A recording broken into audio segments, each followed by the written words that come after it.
Tan ôi cái này nhàទាំងអស់គ្នា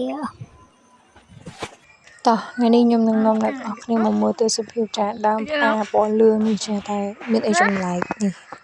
អ្នកគ្នាមើលខ្លួនឯងទៅ Oh my god សក្តិគេអ្នកគ្នា Caterpillar មែន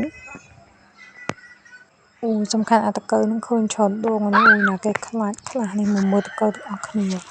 Oh my god ហើយវាទុំបានខ្ពស់ហើយណាវាហើយប្រហែលជាវាស៊ីផ្កាហ្នឹងអ្នកទាំងអស់គ្នាតែឥឡូវកុំមើលចានារីម្នាក់នេះគឺពិតជាក្លាហានខ្លាំងមែនតែនចាទៅទៀតគឺគាត់នឹងចាប់តកូវនឹងលេងអីអូយ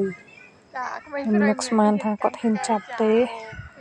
ឡូវនេះគឺថាដល់វគ្គចាក្មេងស្រីម្នាក់នេះចាប់កាច់តកូវនឹងហើយយកទៅបន្លាចម៉ាក់អូអធិស្ឋានផងអ្នកទាំងអស់គ្នាបើសិនជាមានកន្លែងណាប៉ះពាល់អីប៉ុន្តែអានេះខ្ញុំថតវីដេអូទុកដោយសារបងអូនខ្ញុំគាត់ហ៊ានកាន់ណាអ្នកគ្នា